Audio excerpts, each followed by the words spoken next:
Sunday! Hola, otters, Bertie Cogs. It's another beautiful day in the neighborhood. Sunday. Gotta get up on Sunday, they tell me, but I don't. I stay in bed as long as I can. It's the best way to deal with Sundays. Just think of it as a pre-Monday, and you want to try and sleep as much of that off as you can. That's true. Yeah. It's good. It's good times.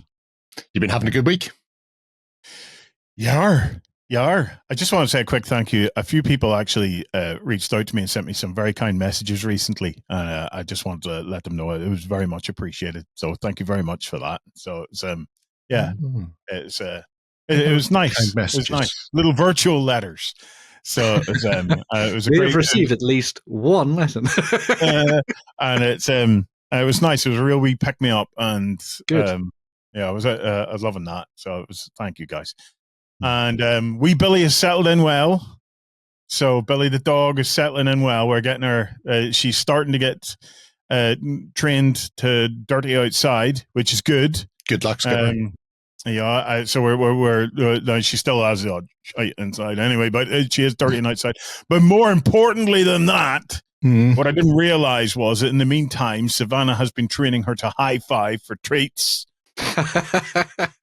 So I have a dog that can high five. Now, learned that half my kids can't high five. Every time I put out for a fist bump for Max, he headbutts it. So the dog is now better at the kids than that. So I have high hopes that this dog could probably pass its GCSEs or something at some point. Cool. Oh, congratulations to everybody who got their GCSEs this weekend, by the way. So there you go.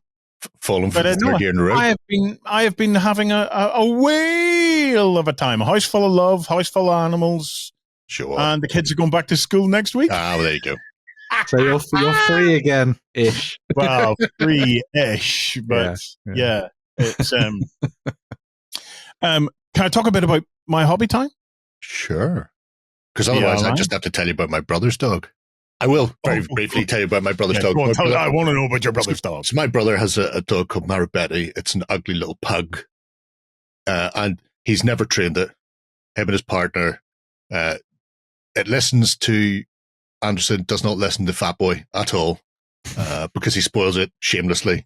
And then anytime they go away anywhere, it gets really annoyed if it's left behind and just shits and smears it all over the place. So a dirty protest. He's come to referring to it as Bobby Sand. It's like they come up to visit. It's like, where's Bobby? It's like Bobby's at home smearing shit all over the place, probably in a protest. So that's. So you appreciate that. Teach it to outside as early as you can, because otherwise you just end up with an absolute monster who will just do that. Very true. It's like smoking. Well, actually, train them when they're young. Now you've put Ulster in my mind. Yes. I was at a concert this week. Right. So I was. Yeah, sweet. I went to see Stiff Little Fingers. Oh, they were playing Custom House Square again. Yeah. So it was, I got to see them. I got to see The Damned. Yes. And I got to see a young female punk band. Can't remember their name, but they were very, very angry. I remember looking at the lineup in the bar a couple of months ago and going, great. Who are these? Oh, they're new people.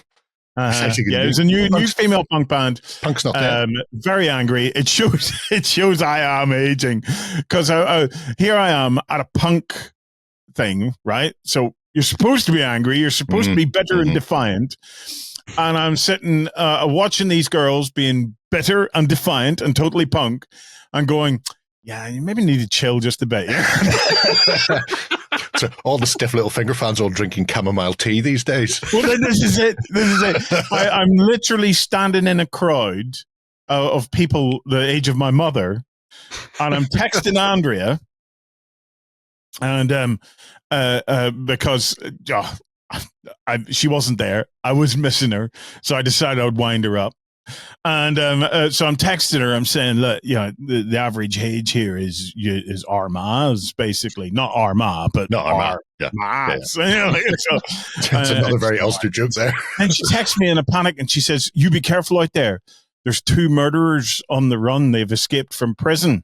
Yes. And I went, "Oh." I said, I will go and have a look around. Just don't be joking about it. Just keep your eye open. And I texted back later. I said, I've researched it. Okay.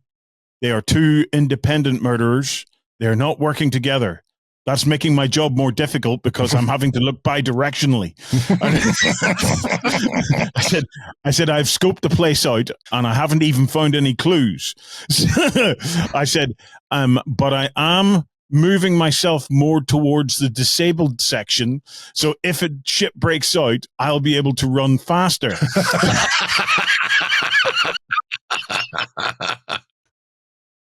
So then,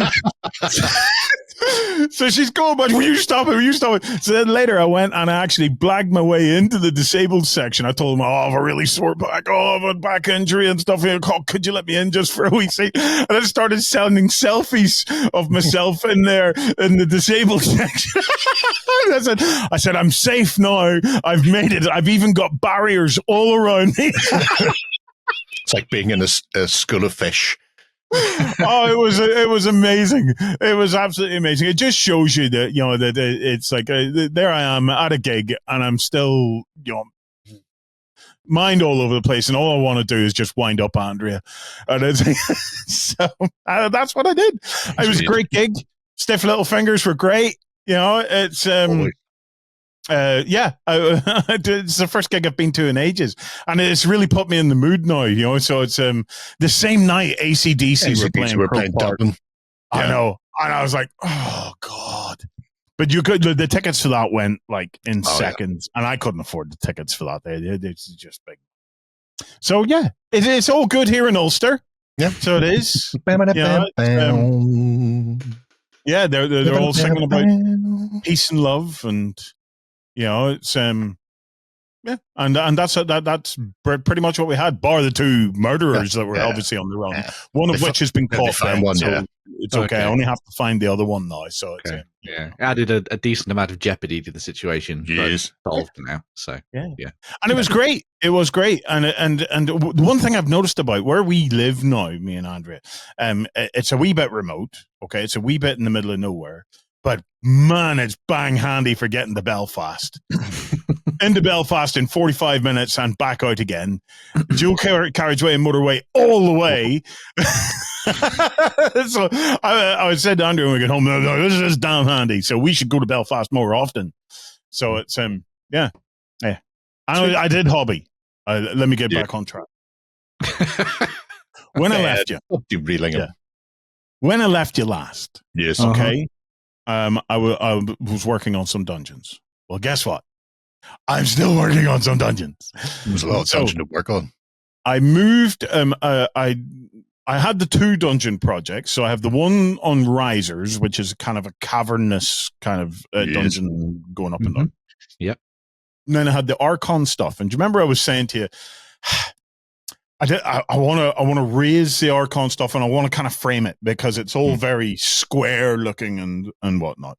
So I had embarked on this little journey of taking some of the 3D models from Printable Scenery and making a little adjustments to them so as I could kind of stick them to the thing to kind of frame it a little bit and raise it a little bit so that the mine would be in line with the lowest level of dungeon from the other set.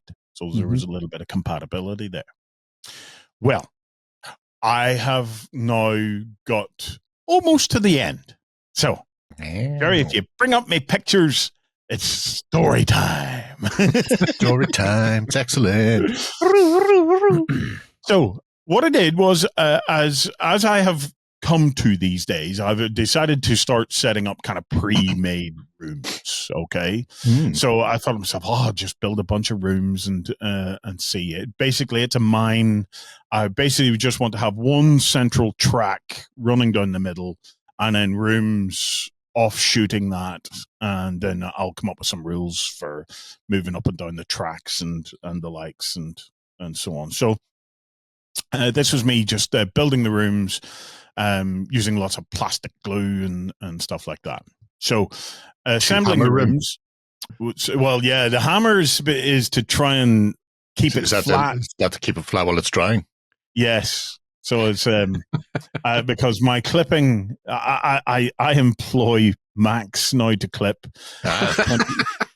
20p a sprue. My Nice. children don't charge me for their services. Okay, so Yeah. it's like, so Sorry max about is 20p a sprue, which is a bargain, really. Bargain compared to the others, is it? Yeah. So does he do the cleaning as well, or is well, it just? this is why I'm having to put the hammer on it, because his clipping is not the best. So there's little bits here, and it sometimes makes things go a little bit wonky. But why clean it whenever you can smother it in plastic glue and set hammers on it? Yeah. True. Yeah. And that'll do the same thing.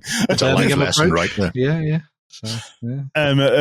So I start building up the various rooms, so you can see them all starting to come together. And I see, look, the set's great. Even at that, if you buy that, the set is superb as it is.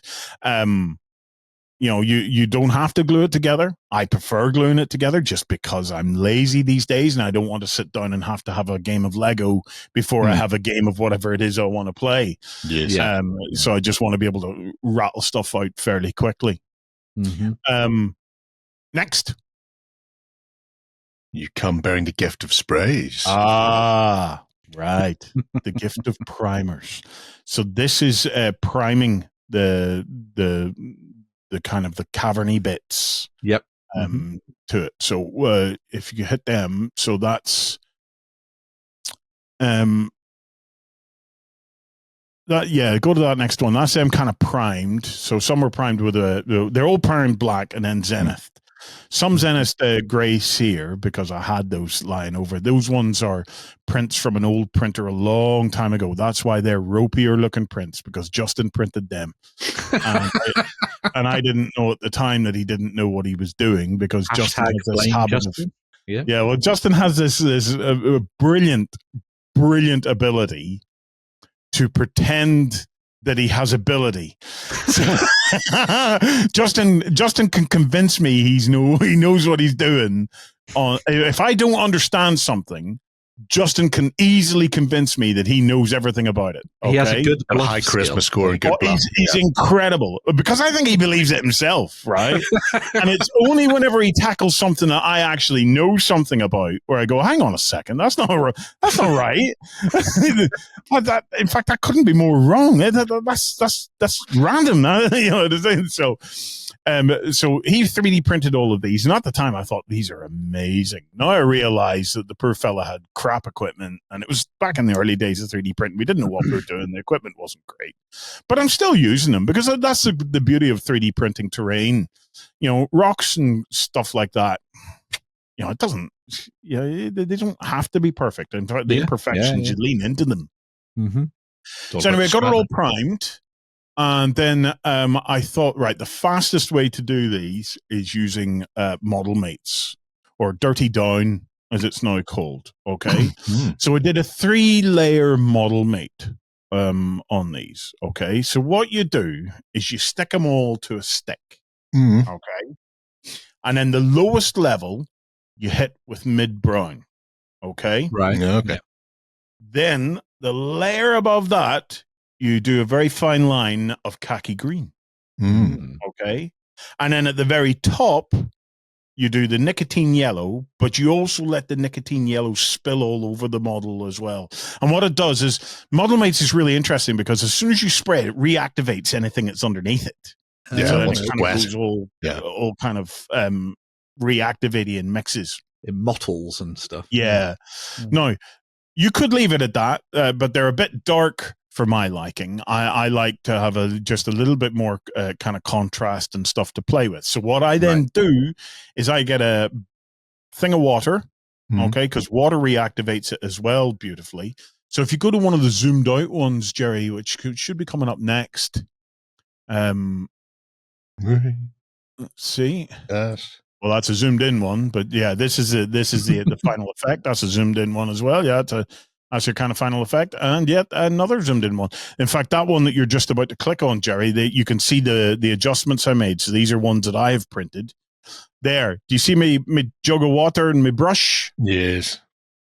So what you then do is you put water on the brush, and you just start slapping the water on and working it around. And what it does is it kind of releases the model, the agent Dye. in the dye, Yeah. so that it kind of stays in the recesses, and you're lifting it off and mixing it around a little bit, and it looks a little bit less sprayy and a little bit more kind of natural.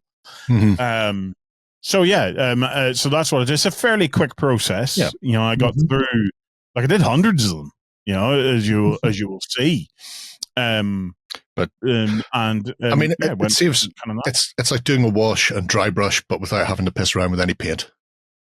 Yes. I like the dyes. Now the dyes. I carried them out in the rain. Oh, so the dyes, even after they've been drying for a couple of days, the dyes will reactivate. Oh, yeah. So you do need to give them a bit of a varnish at the end. They're made. I never have any luck with GW varnish. Yeah. Every time I spray a varnish from GW or even Army Painter, I always end up with this horrible white frosting. It's because they're very susceptible to temperature and humidity, and Northern Ireland in winter is particularly bad, and in summer we're not great either. It's not great either. No. So it's it's permanently yeah. So if I could get a non-frosting whatchamacallit that didn't require me to airbrush it, because airbrushing's great when you're doing little sets of models, but when you're doing hundreds of pieces of terrain and stuff like that, it's the old spray can is the way to go if you can. You could try Winsor & Newton. It's a great matte varnish. I used to use it a lot before hobby companies decided that they could absolutely rip the piss by selling us the same thing in a branded tin. But you may find it's exactly the same as Army Painter and GW in that you're still going to run into the temperature and frosting. Do you warm your varnish up before you spray? No. Maybe I should be doing bowl of water. That. Yeah. Put it in the bowl of water, leave it for about a minute, take it out, shake the shit out of it, back in the warm. And it doesn't have to be. It's not boiling water. Just warm water out of the tap. Just back in. Give it about 3 minutes. A minute in, shake it. A minute in, shake it. A minute in, shake it. Just because it lifts the stuff up, and then. Gas is pressure dependent, is based on temperature. Everybody knows Boyle's law. So when it gets colder, it changes the temperature in the can, which means that the release is different. So you want to keep it at sort of room temperature, which is why you end up with frosting and stuff outside. So you can try warming it. Try Winsor & Newton spray. You used to be able to pick it up from the range, from their arch section. Yeah, I will have a look. And it's a bit cheaper than the hobby tax that we get hit with. And it's an excellent spray, but otherwise you just have to try and keep away from liquids, which means no drinking around your gaming table, and that's balls. Well, that's not great, is it? No. So, I will be matte varnishing them, but I still have another couple of evenings worth of work on this to do. But as you'll see, so where are we at? So that was them all colored. So I wanted to get the basic colors down, Ben, and then glue them to the thing, and then paint the fine details. Okay. Right, I could not be arsed. I want to see progress, you see. Do you know what I mean? And I want to be able to give up at some point and say that's enough and have the job done. So it's always easier to get the bulk of the color on, glue it all together, and then paint what I think I need to paint. That's it. Very true. Paint what you can see. There's no point in painting them beforehand and then discovering half your shrooms are hidden by a wall. Exactly. How annoyed would you be if you did that?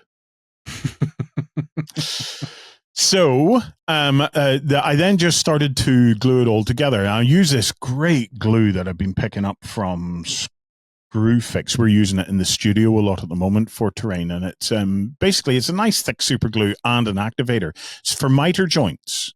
So for any of the joiners out there that are doing miters and things like that, this is an instantaneous glue for that. And it's so much cheaper, like £6 for 40 or 50 mil of it and a can of activator, compared to what £6 for one super glue or one plastic glue within our industry. So is that this miter bond? Yes, that's the one. That's the very one. I also use the little Poundland thin glues. And they also work with the activator as well, but I use them for capillary stuff here and there. Do you know where there maybe wee gaps between walls and things like that? Yeah. And I want to just give it a little bit more robustness. Yeah. I'll use the Poundland thin glue. Here's another tip for you. Okay, when you buy those Poundland thin glues, they come with these wee rubbery ends, wee rubber sort of needly applicators. bits. Yeah. No, they're like wee rubber needles. All right. Oh, okay. What you do is you can stick it on to the end of your super glue, and it gives you ultra fine control over where the super glue goes. Okay. Right, which is good. However, I bet you didn't know this. Whenever you buy a GW glue or plastic glue, see that pin, the needle? Yeah. Dump it. Shite. Chuck that in the bin. Take one of those ends, one of those little ends from the super glue thing, chuck that on, okay? Gives you even more control, never blocks, and you don't have that whole issue with having to run a lighter under the... I was going to say, that's why I have a lighter in my hobby room. Yep. No need for a lighter. You know, if you find it is blocked, you just clip it a little bit and you keep going down. And it gives you lovely control and everything over it. It works beautifully on plastic glues. So there's my hot tip of the day. That made it worth your XLBS cult subscription. But your hot tip is not having a hot tip. Yeah. Yeah, there you go. Yeah. So anyway, that's them all then glued on. As you can see, I just started building it all up. And then let's see if you just keep running through. So what I did was I clipped the edges off. Oh, that's the connectors. So that I could get the pieces closer, if you know what I mean. So those little wall holders protrude out. So what you do is you clip them off, so whenever you're sticking the other walls on, you can get it closer, and it also means you get the tiles together closer. So that's me preparing them to put the caverny bits on, and there you go. So I produced wee corner ones. I really enjoyed the 3D printing aspect of this and making the little adjustments. Like, I didn't make these models, but I adjusted those models, and that was enough to make me feel like I made those models. Yes. Do you know what I mean? It was enough for me to go, yeah, I did that. It's like building something in Soviet Russia. We built this.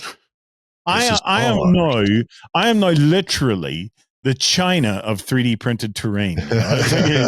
You invent it, that's fine. You invent it.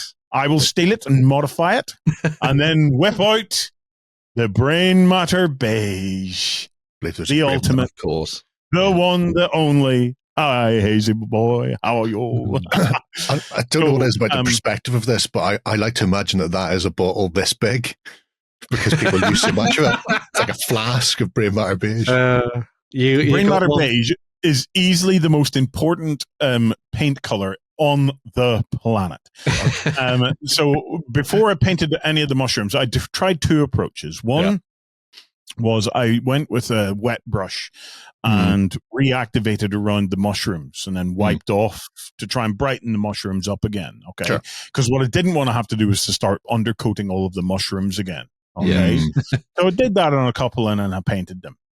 And then I went and I dry brushed it. And then I thought to myself, I'm doing this arse about face. Do you know what I'm going to do? I'm just going to dry brush a little bit heavier over the mushrooms, and then just paint it. And then that way it's so much faster. Removes a step. So I got out my textured palette and I went to work and I dry brushed hundreds of the buggers. The textured palette looks like a selection of Archon floor tiles. They are a selection of Archon floor tiles. So I basically glued them all together and glue a bunch of bits on one side. That's the other side, the flat side. And then I just use that for my dry brushing. And it's handy. It lets me work it out. Powered by energy drinks, I could see as well there. Yes. Oh, you're like Jimmy Varney. That is probably a before, and then the next one should be an after. So you get look at all the red shrooms. well, before and kind of after. Now, we have only done the red. I'm using the we now because Yes. I employed Savannah to do that. This is going great for mushrooms. Well, this is it now. I'm negotiating with her. She's now a full-on teenager. She's harder to make a deal with, okay? So it's Savannah needs Primark level money now. Yeah. Do you know what I mean? Maxie needs sweetie money, Yeah. but Savannah wants Primark makeup and jumpers levels money. You know? So it's a negotiating thing. But there you can see that one there has the tracks and all laid down, and then this is the layout. So I said to Savannah, look, well, we'll get the red ones done. We'll do some other colors over the next few evenings. Just to break it up a bit, but for the folks at home, let's get a layout done. So she was up early this morning and helped me put together the quick layout so that we could show where we got to with it, and that's it. I think the thing that's quite coverage there. I think the thing that's quite telling about the addition of the cave segments is that it turns it from like a set of stuff that you bodge together to make a dungeon into something slightly more incredibly more purpose built, if you know what I mean. So it feels like it has there's like a sense to it, there's a purpose to it, rather than it just sort of like being, it's a modular set that everybody else has, kind of thing. Yeah. Nice. Oh, do you know? I think it was the right way to go. I absolutely think it was the right way to go, because otherwise, it just looked too utilitarian to me. Do you know what I mean? It just looked like a solution rather than an environment. Do you know what I mean? Mm-hmm. So what you're seeing there is just that these are just the pieces just laid down. Okay, none of the others scatter. So then I said to her, right, grab the scatter, which we haven't painted the mushrooms on. So if you're analyzing these photos later, guys, you'll be able to tell the difference between the two. Mm-hmm. If you just keep going, Jerry, you'll get to the ones then where we've added the scatter, and I'll explain what we were trying to do with that. Let's see a wheelbarrow. Yeah. I printed a few wee bits and pieces and just stuck them down. You know, it's like. We're almost there. Stay on target. There. I mean, that one, though, before we go any further, I think that really shows off just how different it looks. Yeah. This picture here. Yeah. It turns it from the product shots that you would have seen for the Dwarven Mine stuff into something like, the dungeon that we looked at in the last episode you were on. Yeah. Amazing one. Yeah. And that's not like obviously there was a time investment to that, but considering, the fact that it's all just, 3D printed, a little bit of the dyes and stuff on there, and then a bit of dry brushing, that makes it pop. That is one fast way to do a pretty killer dungeon. Like, I'd be pretty proud of that. Now, this, what we did then was we had a box of the stuff that Justin had printed years ago, right? Mm-hmm. So, it is all been dry brushed. Yeah. So what I did was I said, right, Savannah, the key here is to focus on where you see corners and right angles. Okay. And kind of block it in so as it kind of rounds them off and smooths them off a bit. Yeah. And that will take the squareness out of the dungeon and make it, start to give you a bit more of a feel of it being a bit more organic looking. Mm-hmm. And I think the end result is pretty cracking. Would I add a couple of bits and pieces to this? There's a few wee minor kind of bits that I would add. So if I ever got one more box of it, I would make I'd make a couple of just specific things to try and connect a room to another room that's difficult to connect to at the moment. Okay. Right, yeah. But that's the kind of thing, look, I could sit and plan this out for hours and still end up in the situation where I have to build a few bits later on to try and fix it. So I don't even bother with the planning so much now. I just like chucking shit together, and then at the end I'll go, oh well, you'll just have to teleport from here to there. Well, I mean, there's a magical circle that you step through. Yeah. Or do you mean things like, I'm not sure what you mean, as far as which rooms are difficult to connect to? Right, okay, so if you were to take what you're using as the framing, and then turn those into essentially like a little, not a mine, but a little cavern, like a river, something a natural connection, but either river or a cave system that maybe been hollowed out by badgers. Jerry, I love you. What I could do is even cut out, just print out a kind of like a river, put a wee boat at one end, align it with the cavern bit, and then you get in the boat and use the boat to get to the other end. Yeah, Jerry, I love you. It takes away from the mine a bit more. It means, there was something before they started building around it, and it also means you're not beholden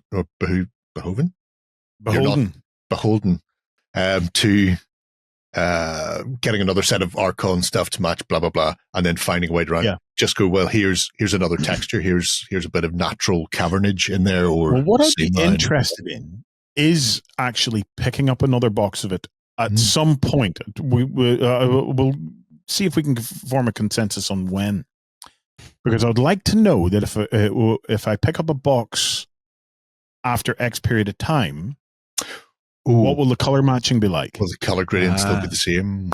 Yeah. Right. Will the color matching still be the close enough for it not to be an issue? So that's why I'm not in any particular hurry. Yeah. I wonder as Jerry says, the little rivery idea, it's just wonderful, Jerry. I love that, man. I absolutely love that. Post when I know some companies will post going, this is out of stock, or we're about to do a new print run of such and such, because that would be the ideal time, is after they've actually gone, this is currently unavailable until we get a new print run done, and then they run it out, and then after that point you go, well, I'm good because I know it's definitely not from the same batch. Must keep an eye. Well, I'll tell you what, let's clip this out, this whole segment, right, and we'll put it up on the Clips channel. Right, and then I can Yarrick, hopefully you'll be watching this because I'll have sent it to you.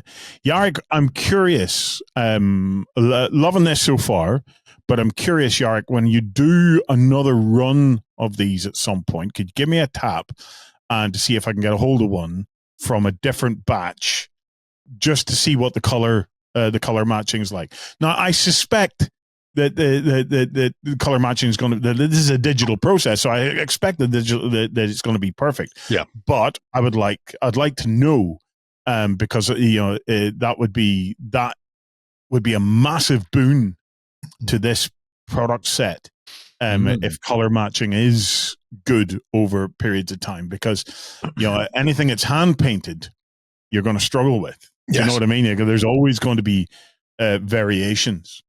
And Yarrick, feel free to steal the idea of those bits that people can stick on them risers and stuff like that. There, that's yours for free, man. Yeah,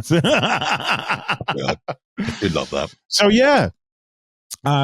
really happy with it. I'm looking forward to doing an adventure in it. It's I have no idea what. So it's but I'm thinking maybe the kids' Halloween adventure will be down in the mines or something that'd be cool. like that. Or, I don't know. So, but I was chatting to Savannah. Basically, all my kids have this. They all love dungeon games, and as you can imagine, right? So Jack loves it because he designs little monsters. You're going to need to bring it back to your face because you're set focus like the rest of them. My set focus, am I? Yeah, yes. All right. Well. This is, I think I've probably showed this off before, but this is one of Jack's monsters. So Jack likes to design monsters, okay? Is it a beholder hiding in a barrel? What? Is it a beholder hiding in a barrel? It's a beholder in a barrel, okay? With a scorpion tail, he would do, and spider legs. So, beholder armor. Go near that. And that is just awesome. It's just awesome. And this came from a sketch. That's right. Yes, he was. Yeah, cutting and pasting 3D prints together. That's right. Well, he's continued with the sketches, and he's really into themed games, right? So he's very much into games based on Halloween.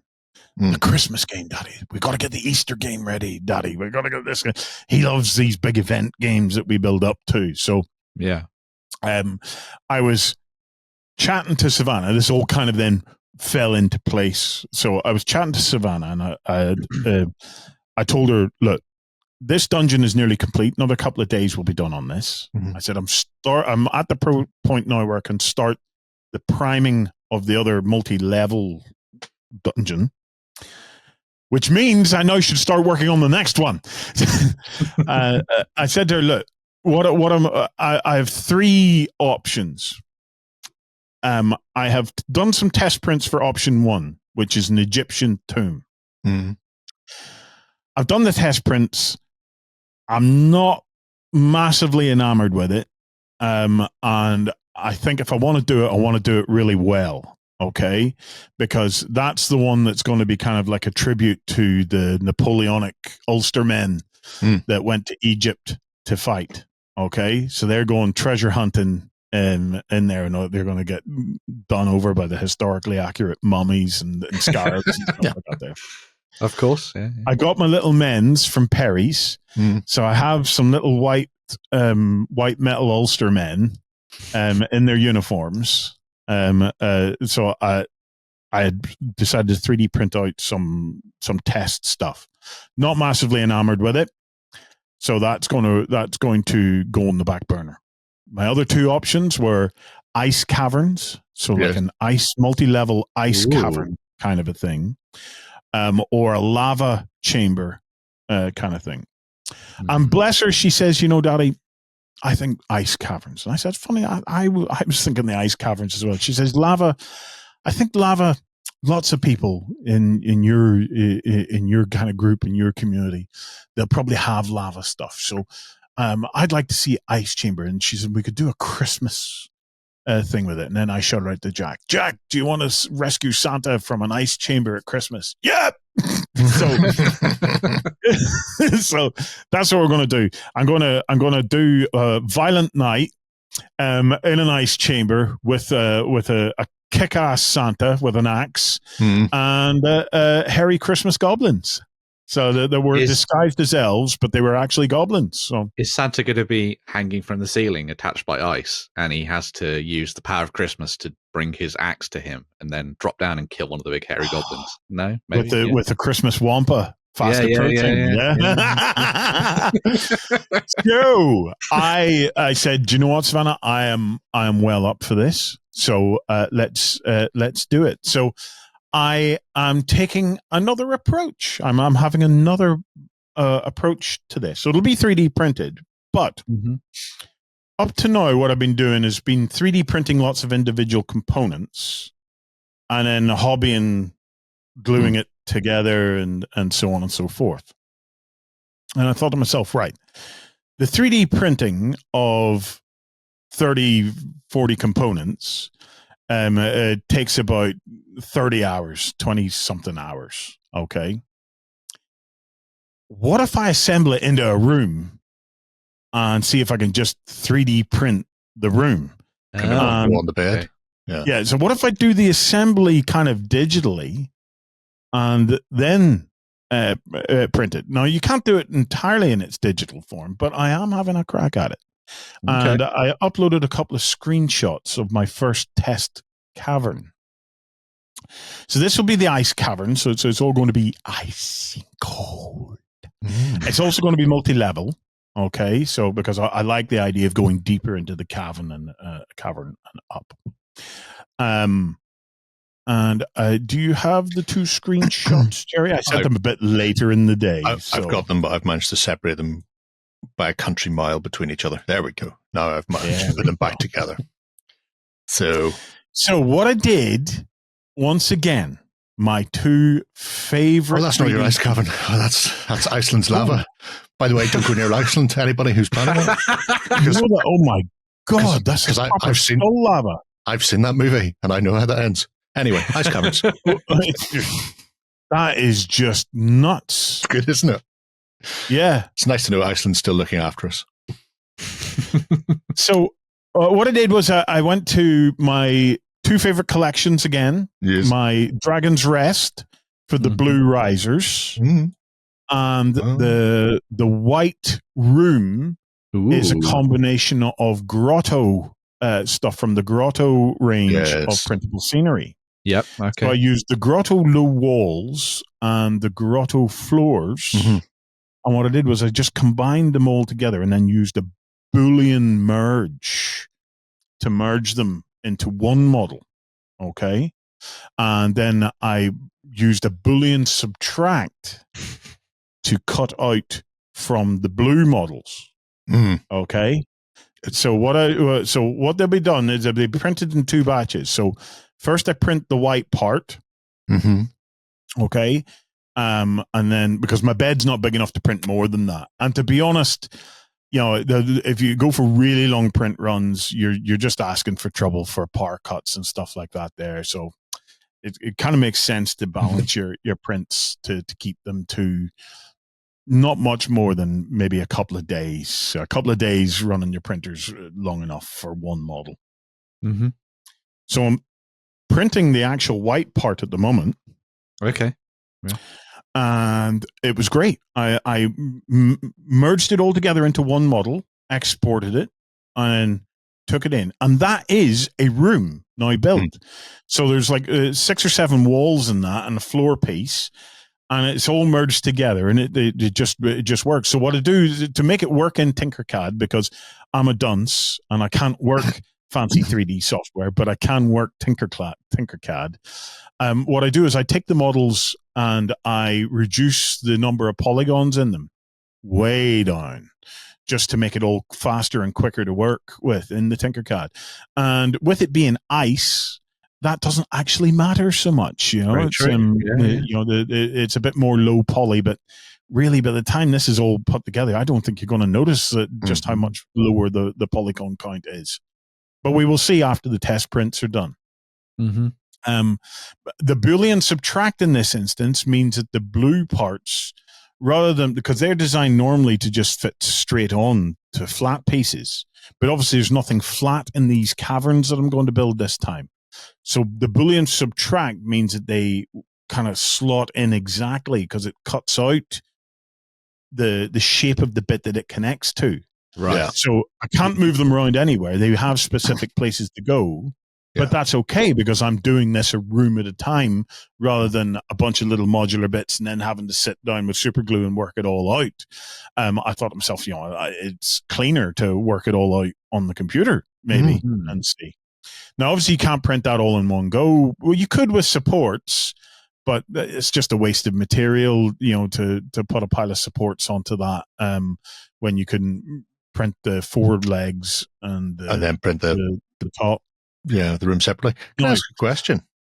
Yeah. Are those 1 centimeter squares? Or is it just a grid? Is that like the size of your bed? Yeah, I set that to the size of the bed so that I could judge what I would be able to kind of fit onto a bed. So that's set to slightly smaller than the bed size. I set that to 250 by 250. Okay. Which the bed size of the A1 combo is 256 by 256. Right.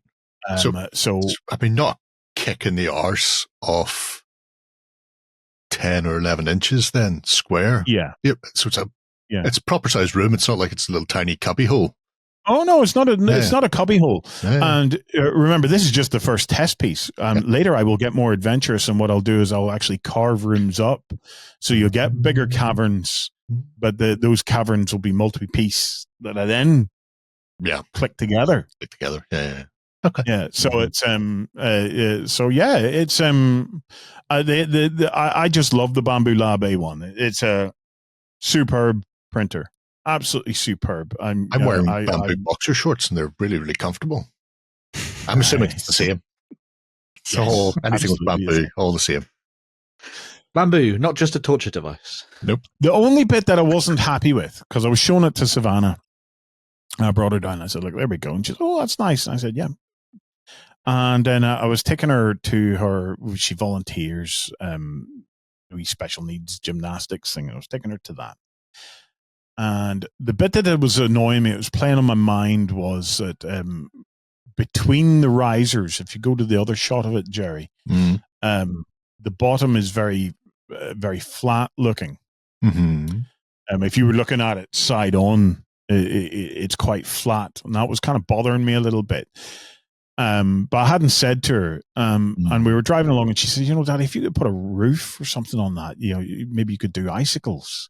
And I said, icicles? I said, that's an interesting idea. We could actually 3D print icicles in a clear resin. And I said, oh, I know exactly what to do with the icicles. And she says, put it on the underneath to break that up, then flat parts. I said, yes, that's exactly it. So that will be something I'm going to have a look at. So I'm either going to look at redesigning this to have a curved underbelly kind of a thing, which I will do digitally. So what you would do is you'd print the top part, you'd print the bottom part, and then but you would design the risers to take into account that there is a bottom part. Do you know what I mean? So they would be redone, and then you glue the bottom part to the top part, and then glue the risers on. That might be the ultimate way to do it. The other way, which I will test first, though, is we stick on kind of rows of icicles and stuff like that. That you put onto the edges. Just because if they're on the edges, you don't need to worry so much about the middle, which isn't really going to be visible. Yeah, you don't care about the middle bit. Yeah, it's and even if I was doing a stick-on bottom part, Jerry, I would actually carve out the middle bit to save material. So it would literally be just a bit that's going around the edge of the thing. So it'll be one way or another. But that's what this next stage is about. Is testing these things and then coming up with a paint scheme. And with it being an ice cavern, I get to think about what kind of things you would find down an ice cavern. So means I'm thinking slippy slides and things like that. There, so. Just need to find your spirit animal. Slide. That's where all my ice cavern knowledge comes from. Is by the medium of Fight Club. So you also need Helen Bonnet Carter in a fur coat. All right, I can get that. Yeah. These are the only two things you find in ice caverns. You need to rebuy. So that's my dungeon exploring for the moment. But I'm actually gearing up for Terrain Fest. Yes. Justin informs me that the next challenge is Terrain Fest. So I'm not going to do dungeons for Terrain Fest. I think I'm going back to I was working on a board or starting to put together the idea of a gaming table for Imperialis, a kind of more sci-fi kind of city board.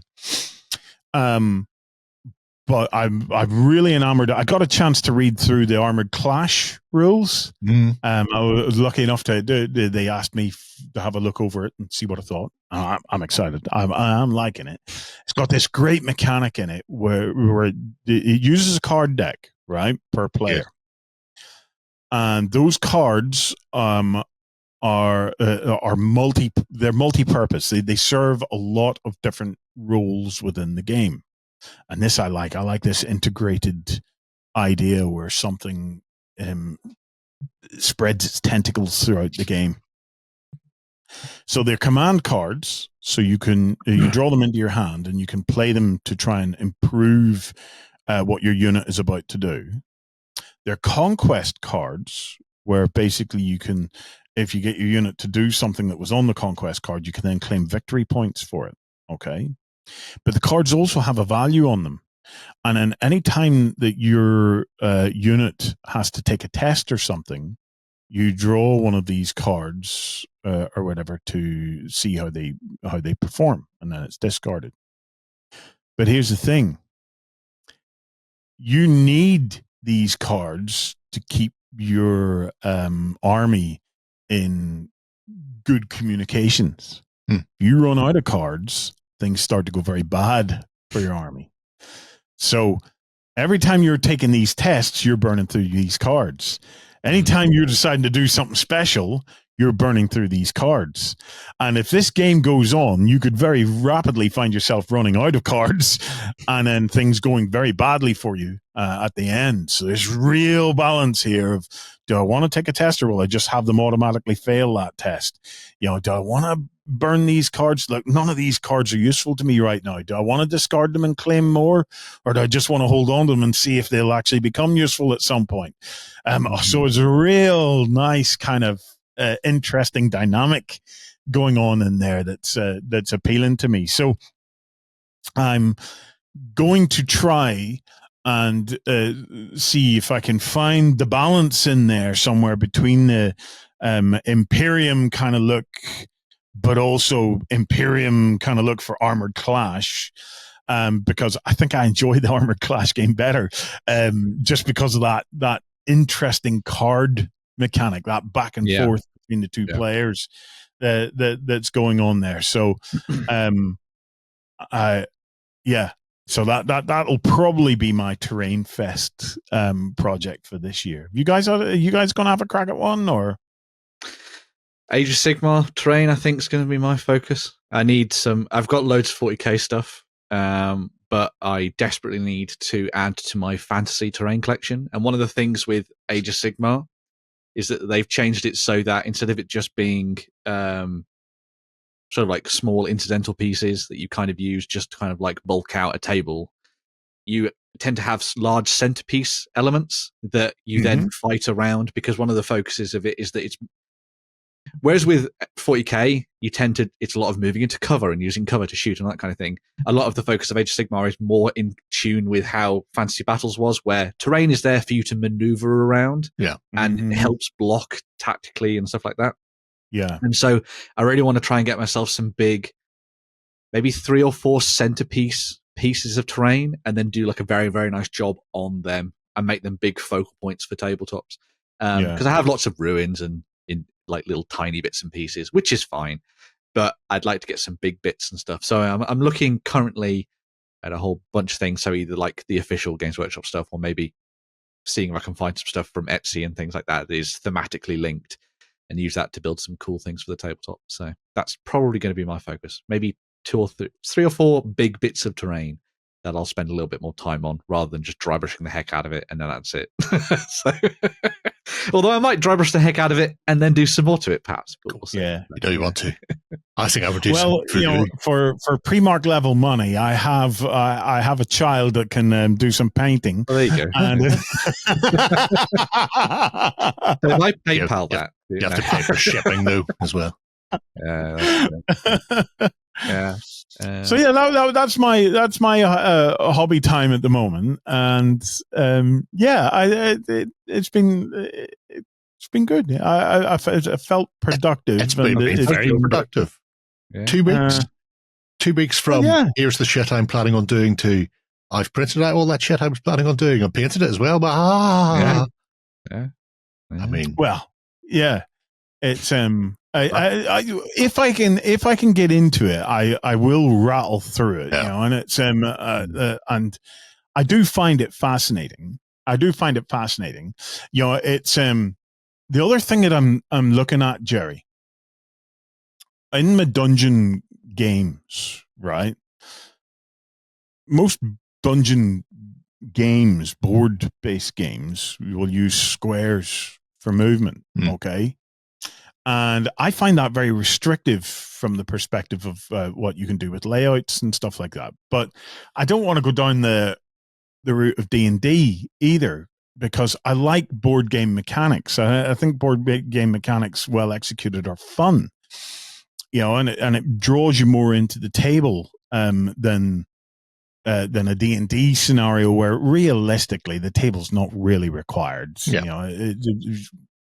What's the point? So I got to thinking about it, and I had talked about using little making little measuring sticks and stuff like that. But I came up with a thought. Calipers. Yes. The calipers that go like that. Yes. Yeah. You'd like be legs spread open.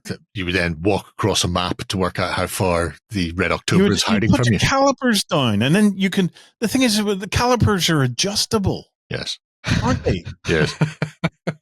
So you could and then you could put the calipers down, and if it set it to 4, go 4, and then rotate 8, and then pop your thing down, and it's a really elegant, lovely looking thing. It's a very avant-garde way of doing it.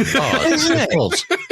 Oh la! So what I'm thinking of doing is possibly seeing if I can design and 3D print fantasy style calipers. Jerry, have a look on Google. There may well already be fantasy style oldie timey calipers. I would imagine that the steampunk community has probably made fantasy calipers.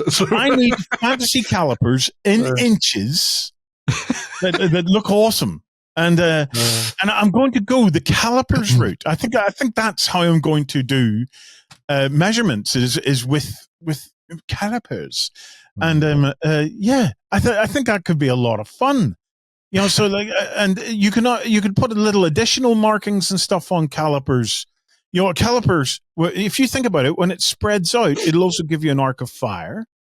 It could also give you the basically like a cone for a flaming weapon and the likes. There's lots of things you can do. Also, if you did the top of the caliper, the size of the bases that you use, you could slot it over the top of the miniature, and it would give you There you go. So. Yes. or yeah. And if you marked on the calipers little kind of circles bits, that would give you radiuses for explosion markers and stuff as well. Oh my god. There's so much you could do with calipers. And this is again, once again, you know, a big shout out to Joe McCullough and the Shadows of Ranger Deep. It's like, you know, that whole thing of being able to set up, you know, also the guys at Steamforged and Guild Ball. Holy shit, guys. For the first time ever, I actually took a notion to do a fantasy sports game.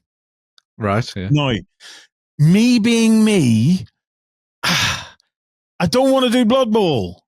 Okay? I want to do Fantasy Dread Ball. That's about right. Yep.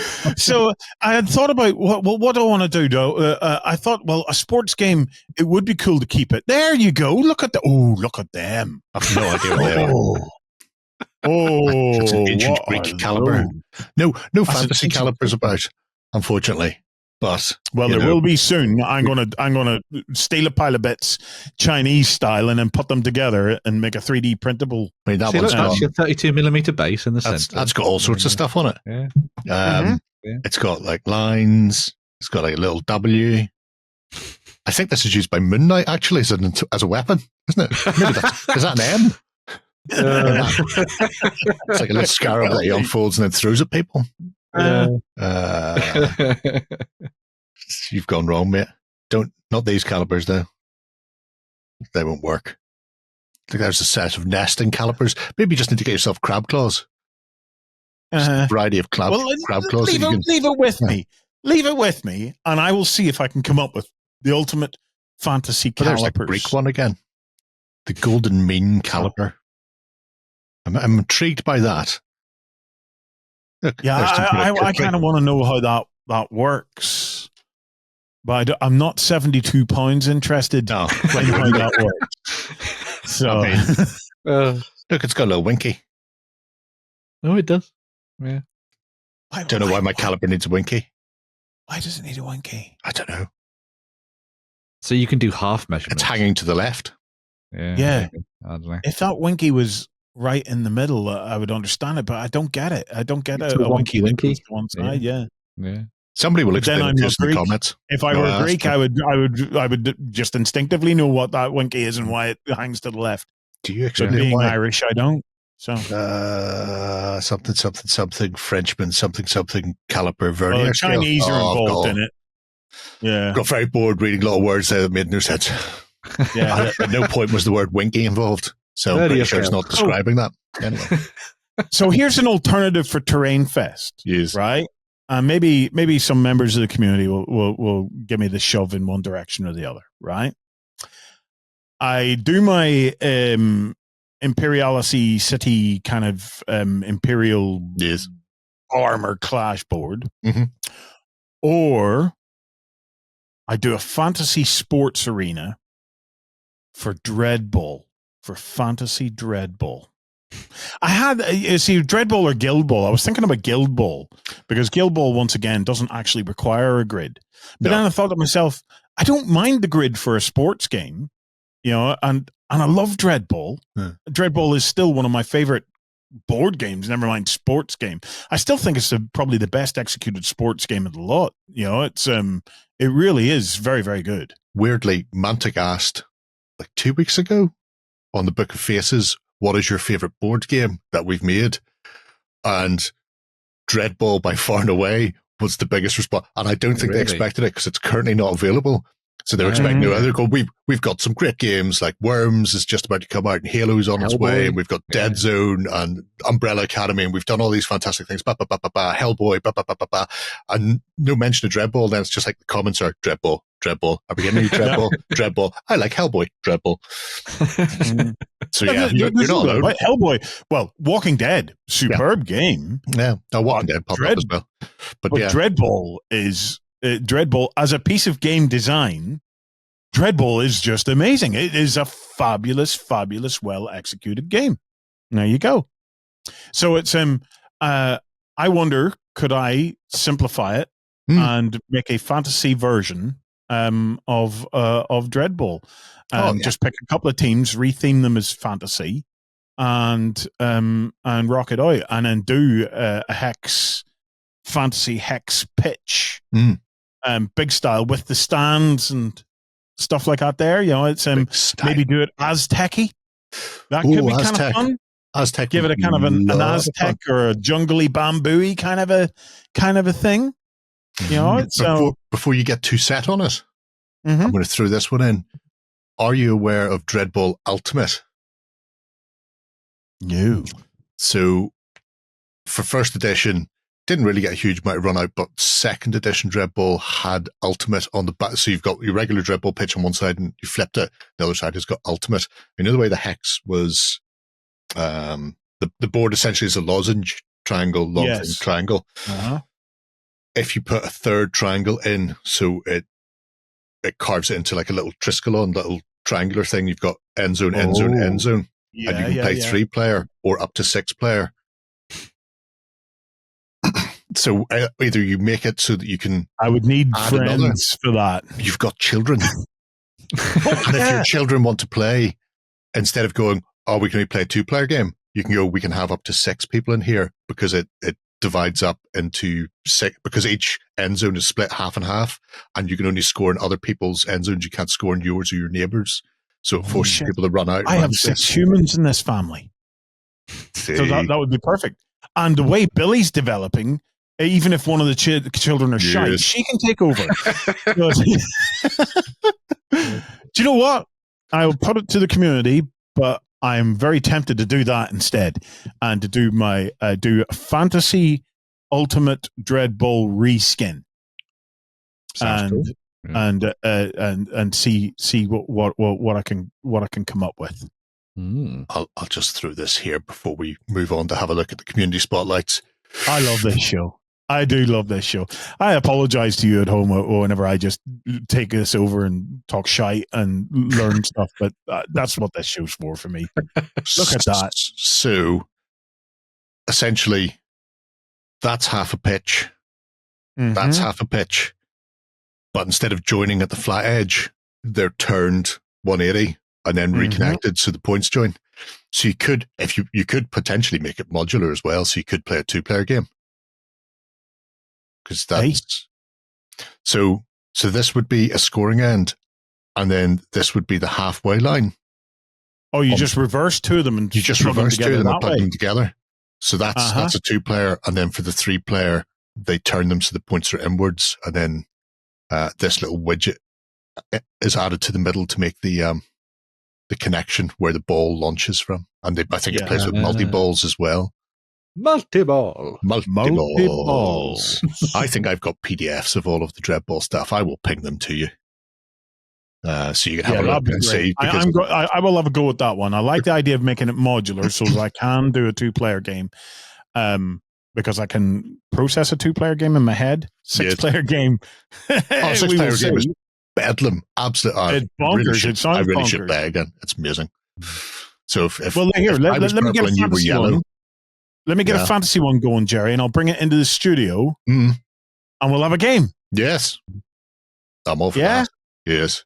So let me have a look at it, because obviously I see what they're doing there, but I want to theme it fantasy. Yes. Make it Aztec or Aztec's nice. Underground or something like that.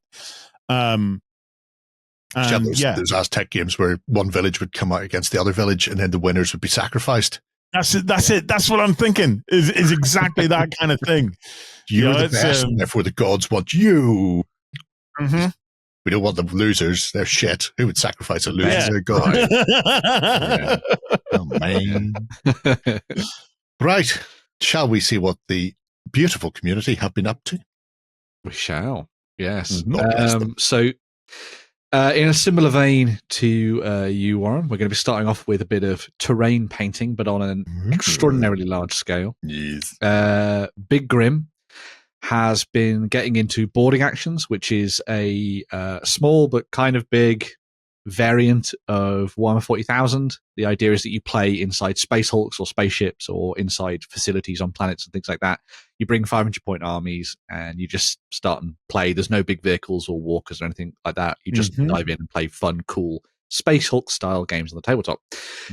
Big Grim really enjoys the game. But one of the things that is a little bit of a barrier to entry to the game is that you need to paint a lot of terrain. And so to help their local gaming store, they picked up a set of the boarding action terrain and just blasted through it and has been painting it over the last couple of weeks. I've been following this project quite closely to see sort of how it's been developing and stuff. And it's been really interesting seeing how Big Grim has sort of worked on all the different pieces of terrain. Not just gone with the kind of standard metallic color and then kind of left it at that. Gone in with really nice colors. So you've got blues and reds and all sorts of things in there. Lots of glow effects and all that kind of stuff as well. There's even a really nice little, I really like the gold toppers to all the corners and things. I was looking at that. They're lovely. Yeah. And also there's a really fun little bit about hazard stripes, because Big Grim didn't want to paint hazard stripes. Why would you do that? And so got like little sticker sheets that you can get and then used them on the edges of the terrain to sort of like add some nuance. They're just stickers then that are stuck on. Little strips that you stick on there. And it was the dedication to the painting of all of that terrain and not necessarily just for themselves. Doing the hard work of building up all of this terrain so that someone else can have some fun with it, doing all the little detail work on all the screens and all that kind of thing as well to really make them pop. And it's taking it to the next level so that it's not just a set, a little bit like what you were doing. It's not just a set of model terrain that you sit on the table just so you can play the game. It also adds to the story and builds on it at the same time. And what's even cooler about this is that Big Grim has painted this setup so that it can be played at the local store. But there's also 2 more packs of this that they're also going to be painting for their own games for things that they play at home. So it's a really great little project looking at, painting terrain, painting it in a batch style, playing around with colors so that you're not just relying on the metallics to take you through it, working in glow effects and all that kind of stuff as well. And it might be the kind of push that people need to dive in and start working on the terrain that maybe they have in their collection as well. So it's got that sort of inspirational aspect to it, which I think was quite nice. It's one of the things that stopped me playing boarding actions is this idea of having to tackle all of that terrain, but seeing the process that Big Grim's gone through and how easy it actually is. Well, I say easy. It's still a task, but seeing how easy it's not impossible. It's not impossible. If you like there, for example, if you part the stuff up, right. Yeah. You can come up with shortcuts to get you a lot of the way there. Yeah, definitely. And because a lot of people are like, "Oh, just get like a grid map and just draw it out like a grid map like you would do like a dungeon thing." And I'm like, yeah, but that's not really the same as like doing it properly with all the training and stuff like that. And so, yeah, maybe even if you don't necessarily do it with the official Games Workshop stuff and you buy some of the stuff that's designed by other companies, there's plenty out there that have done MDF versions and all that kind of thing, using the steps that Big Rim has put together to build the train, work out what bits need to be painted what and all that kind of thing. I think this is a really great project for kind of like pushing people on to try and dive in and do something like that for themselves. So yeah, very cool. I love that. Particularly Absolutely handy love that. if you're doing, like you say, a ton of stuff. There's some really nice tips in there as well, whether it's picking up the bog standard eBay/Amazon bargain nail files for your sanding, or making your own wash out of pledge. Yeah. Behind me again. But yeah, it's really nicely put together and it looks fantastic. And he even sent me a wee message going, my name's pronounced Big Grim because Big Grim. like always, whenever we see a name on the Hobby Hangout, we deliberately mispronounce it. So we were calling him Big Grim, is it not? Yeah, well, we were calling him by Gugugrim. I'm pretty certain he was by Gugugrim. No, this is about the size of his rim. He's the big rim. Or he probably has a little rim somewhere, you know, but he is certainly the big rim. That's my favorite. Almost definitely that. But yeah, if I can find myself a reasonably priced boarding actions terrain set somewhere online, I might dive in and give this a go, because boarding actions seems like a really good way of playing 40k, and seeing that project was a nice inspirational push in the right direction. So ton of stuff, and then just going down and going, right, here you go, shop. Here it is. Exactly, no excuse now. We've got now to work on the other two sets, which are being done in lots of different colors as well. I think it's green being picked for the next one. Yeah, because that green set wasn't there when we were looking at it the other day. Cracking stuff by Grim. Very nice. Never be said properly again. The next project we're going to be looking at goes from the ultra modern 40k to back in the past of Oldhammer. And this one's almost a starting point for a project rather than it necessarily being like a finished element. So this one comes from Warbost, who has been delving back into the old Realms of Chaos rules from back in day. Because Realms of Chaos, if you remember, is the sort of campaign style stuff that they did for building Chaos Warbands, building up interesting characters that had lots of that you could roll on loads of tables to work out their stats and their mutations and their powers and their abilities, and then building up a little Chaos Warband and then taking that through your stories, as it were, building up to see which of them would ascend to godhood and beyond. Proper old school stuff. It's the progenitor for things like Path to Glory and things that have been included in sort of Warhammer Fantasy Battles back in the day, as well as all the stuff that's been coming out recently for Age of Sigmar and all that kind of stuff as well. But the cool thing about this is that Warbost is going to be going through the process of how this all comes together. So their first entry into the project has been all about designing the warbands, rolling on the tables, coming up with the stories, choosing the miniatures, which are a mixture of Mantic Games stuff, Kings of War, with a bit of kit bashing and all that kind of thing. One of the nice things about this as well is that Warbost, while I like 3D printing and the things that you can do with 3D printing, I really love the old school kit bashing stuff. And so a lot of stuff that Warbost has been doing has been just exploring their collection and working out what they can use to build their warbands and then building things. So you've got things like the old classic Beastmen and stuff like that.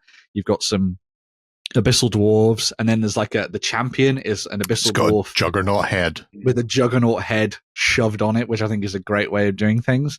And even though this is just a starting point, this is the kind of thing that I love about wargaming and what wargaming creates. I love the storytelling, the narrative, the fun that you get to have when it comes to building warbands, armies, and Realms of Chaos and Path to Glory and whatever are the epitome of that. And I just thought it was really cool that Warbost had gone, you know what, I've got this book that I can dive back into and just read through and have fun rolling on tables.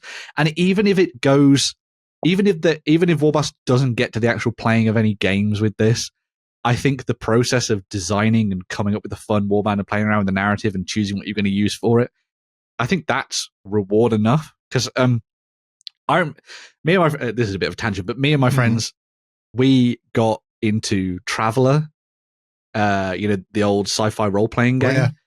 And we played one session, like a tester session. We're like, these rules seem cool.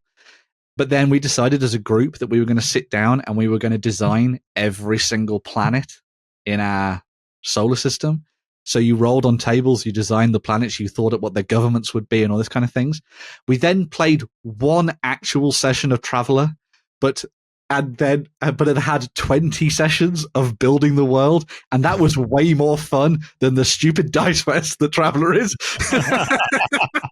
and again, Warboss. Sorry, the system where you can die in character generation, then have to start again. Yes. Yes. But which is cool. But same with Cyberpunk in a way, I suppose. But yeah, but with Realms of Chaos and coming back to it with Warboss, I think this is a great thing to dive into. Yes, there you go. Read that. No, unfortunately. No. But yeah. So it's one of these games where it lent so heavily, or one of these books where it lent so heavily on the Warhammer Fantasy Roleplay and Warhammer Fantasy Battles were essentially the same system at that stage. So you could pick these up and use them for RPGs. So when you came to create your warband, your wizards could get familiars and the like. You could get demonic weapons, but even the demonic weapons, you were rolling to see what demon was in there. So you would generate the demon and then trap it in a weapon and then see what you got. So it was really intricate, but you have things like this. So D100 for your campaign casualty roll, where you get 36 to 55 nose. The character's nose is smashed in and looks really awful. This doesn't affect the game, but the champion's youthful looks are ruined forever. Just things like that. And then you go. So if you were a follower of Slanesh and then that happened to you, build that into your story and your campaign. So the actual, I'll probably take a picture of this because he hasn't included it in there, and I'm shocked. Warboss, I can edit his project, can't I? I could put this in. You are an admin, yes. So this is how you generate your warband. Mm-hmm. It's a big, lovely flow chart, and it starts with your champion. And then tells you to generate a starting profile, which we've got in the thing. And then he receives his first reward and mutation. And then you generate his warband. So you might go, I'm a really buff, hard, awesome, cornate fighter. The only people who want to come and join my warband are like 3 scrabby beastmen and a couple of idiots. You're constantly going through this, and then your campaign will add to this. And you might come back to the flow chart and go, well, I've got a new thing. So you loop around again when you get your new mark. So like you say, the development of this and this project hopefully will show a lot of that, where it's not just the generation of the warband, but even getting the first game in and then revisiting it and going, well, that juggernaut-headed leader gets killed up on turn 1, which is what always happens, and then your terrible scabby beastman takes over, or somebody challenges your boss for control of the warband, because the gods favor him more. That's unfortunate. I put a link into Discord for you, Jerry. Inspired by that book, Satyr Art did a set of models that were based on the artwork called The Road to Power, and it all fits very, very nicely. It's only a limited set, but that is the epitome of that kind of old Hammer vibe and that artwork. They all appear in the artwork in there. There was a point a couple of years ago, maybe it was only as recent as last year, where I think like Curus, Ninja Bread, and some of the other guys, Curtis from Ramshackle and a few others got that. And then over the space of a couple of weeks, all generated their warbands and then started. Cool. So they were running this on FacePage and in Discord and stuff, where they were all just went, what's great? Old Warhammer. Let's go back and play. Let's generate a Chaos Warband and then spend our time knocking shades out of each other in the Chaos Wastes. And when you're in the Chaos Wastes, shite can be in multicolours, especially when you've got some weird abhumans up there. God knows what we need. Beetroot. Yeah, very true. Bloody poop. Yeah. Anyway, so yes, Warboss. I'm really looking forward to seeing where Warboss takes this. I'd love to see like the story develop and more background on the characters. And maybe other people will be inspired to have a look at this kind of thing themselves as well. I'm fairly sure you could probably find Realms of Chaos online somewhere if you wanted to find a PDF. I can find it just there. Actually, I can't find it just there. Yeah. Just put it on the floor. Jerry's fine. You just moved into Jerry's place. So congratulations, War Boss.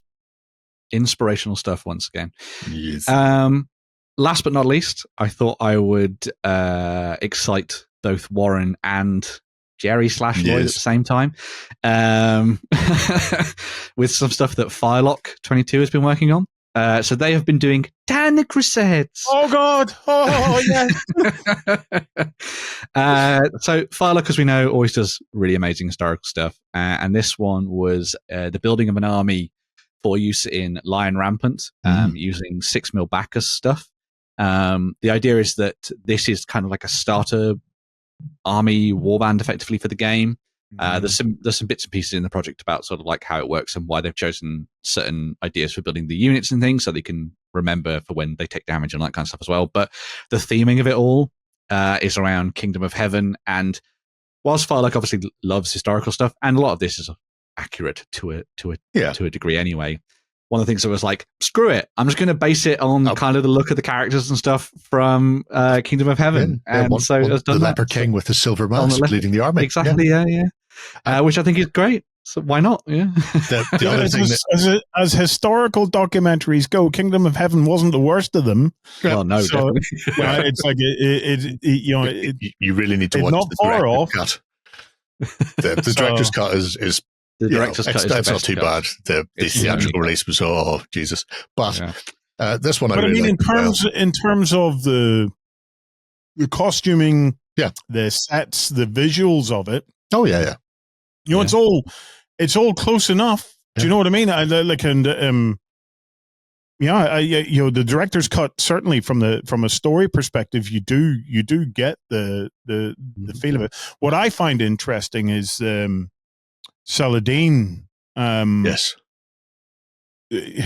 was considered even among the Europeans was considered more chivalrous. I never can pronounce the word. More chivalrous than them. They aspired to be as chivalrous as Richard Lionheart a new horse when his old one died. So. Well, even historically, Legolas in the film, Legolas, he's great. Yeah. No, in reality, Saladin, he asked permission to go inside on the grounds he would then leave. He wanted to go in to see his wife there was a reason he wanted to go back into the besieged city, and Saladin went, fine, you can have parley, you can pass through our lines, you go in the city, and then you can leave again. And they went, okay, great. I got in the city and went, no, I'm staying. I'm going to garrison it. I'm controlling the army now. You scumbag. Legolas. I can see why Gim hated you now. But yeah, this is a cracking little set of figures, and it shows, because when people play Lion Rampant, generally they play 28mm, same as Saga, for example, and by going, well, a base is a man, therefore I can put many men on a base, and therefore my little 20-man warband becomes a 50-man, 60-man, 100-man warband, because there's multiple things on it. Same as I did for my Saga Crusades. I think it just elevates the game by having more on the table. It does. It gives you that sense, because you're dealing with big numbers now, not massive numbers, but you're still talking 100,000 men traveled in for the Third Crusade. And that doesn't even count the ones that didn't make it from the Germans. It's like it's an incredible spectacle, the Crusades, especially those final battles. It's where actually just before the Battle of Hattin, before the Third Crusade, where Saladin captured the True Cross and stuff like that. There, you can only imagine. What I hadn't realized was the raising of different flags and different banners and things like that, so that cavalry could regroup and could know what was going on. And then obviously you had the Templars, the Hospitaliers, so you had all this mix of color. And I have no doubt, well, at least I try to convince myself, I have no doubt that you had plenty there in their own colors. And that makes my army historically accurate because it's all different colors. So 100%. Different families. Yeah. If you're noble, you want. But truly, it's if there's. I am old enough now to really enjoy history. Okay. I've been getting into Troy recently, but I'll talk to you about that in 1 wee second. But I've got to say, totally accurate, I think the Saladin Richard the Lionheart story is probably second only to Romeo and Juliet as the most romantic love story. The biggest bromance.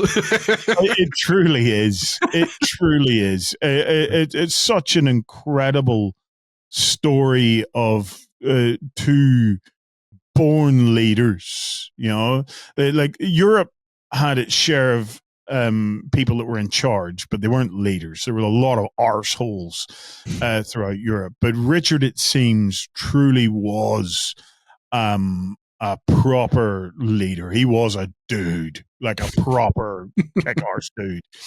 And to have someone like that in the same period of time as someone like Saladin on the other side, like how often do you get that kind of matchup? I think the nearest one to that for a lot of people would think of is probably Napoleon and Wellington, probably in terms of big iconic individuals and sort of their face-off during the same period of time. Wellington was a bit of a wet blanket, really. It's like, because the difference here is, right, Saladin and no one was out to stop the other one. They were both out for conquest. Do you know what I mean? They were both conquerors. Whereas in the Napoleon-Wellington wasn't a conqueror. Wellington was just there to put a stop to a conqueror. Yeah. Napoleon is the shit. Wellington, yes, he won, but he's no Napoleon. Do you know what I mean? So in the rest of our, same with, you obviously have Hitler versus maybe Churchill, but the closest you would have had as a true matchup would have been Hitler versus Patton. Patton was a conqueror. If they'd let Patton go, do you know what I mean? So you rarely get that matchup where the Rommel versus their ambition Monty. is as matched as their capabilities. Yeah. And that I think is what makes that particular period, that Third Crusade, something very, very special for us as war gamers and fans of death battles, destruction battles, whatever you want to call it. However, I will say I've been getting interested in Troy recently. Okay. Because I'm thinking of other battles and things like that. There, just and I was just thinking of other battles that could potentially be done. And obviously, Thermopylae with the 300 has always been of interest to me. But the difficulty with it is it's one choke point. It's not the most interesting battle. It's interesting as a story, but it's not actually very interesting as a battle. Okay. So then I thought to myself, there's got to be something more open than that. And Troy has come onto my radar. Troy is interesting because the Trojans didn't sit back. They didn't just sit behind the walls. The Trojans actively went out numerous times over those 9-10 years and got into some pretty kick-ass battling. And then you have your heroes for your bit of hero hammer in there with your Hectors and your Achilles and Ajax and whatnot. So Troy for that period has been starting to build a little bit of interest for me. But not for Terrain Fest. Not this year. As long as you make Patroclus the older guy, because he should have been the older guy. He is. Time will tell. Before we leave Firelock, there's one other little nice nugget in there, because he's decided to go with the Ridley Scottism. Yes. And I was looking, but I have Dragon Rampant up there. Lying Rampant is, I think, next door beside my bed at the moment. Commanders have traits, and the traits you're meant to roll at the start, because unless you're playing something specific, you've got a random commander and charge your force. Yeah. He's going, well, you know what? Because he's the leper king, because he's Baldwin, and he's there with his bodyguard, and he probably shouldn't be leading it. He's decided to give him a negative leadership trait on the grounds that it'll make him more vulnerable and less inspirational due to his illness. ... How long can a leper last after all? and I love that. Just going, I'm deliberately going to hamstring myself by taking this silver-faced dunger with me. Because at some point he's going to blow up all the banking in the world thinking he's Tyler Durden. Double Fight Clubs. I really liked the project is great. I really like that sort of narrative element to it. I also like that the banners are all free-handed and the shields are free-handed, apart from the ones on the knights. It's gorgeous, yeah. And then the other thing that was really cool about it is that because it's 6 mil used for Lion Rampant, a lot of people, as you say, would look at Lion Rampant and be like, right, I've got to build up a 28 mil army. I've got to build all these guys, blah, blah, blah, to build a thing. Doing it in 6 mil, I bet that didn't take necessarily that long time to build a reasonably sized warband for you to start playing Lion Rampant in the Crusades. I think that's a great idea, because you'd be like, well, I'm just going to play on a small scale. Well, now I don't have to play on a big 4x4 or whatever. I can just play on a smaller table, on a coffee table or something and all that kind of stuff. I think it's a really cool idea for getting people involved in the historical side of things, of just being like, this probably take you about a couple of days to paint. Yeah, it's absolutely no problem at all. Shay, how's the 6 mil Confederacy coming along now? While you're editing this, Sonny Jimbo, 6 mil faster, isn't it? Yeah. Right. He's just got to do great. That's all he has to do. Just spray them and walk away, mate. Spray them Halford's primer and walk on. Yeah. Right. Congratulations to all three. You're absolutely peachy people. Inspirational stuff. Awesome stuff. Right. I think it's time to go. There's football soon. I need to get drunk. Liquored up. Who knows where I'll get my liquor from? Right. We should be back next Friday for more of the same in the Weekender. We'll see you then. Until then, have a great week of gaming. Bye-bye. Bye.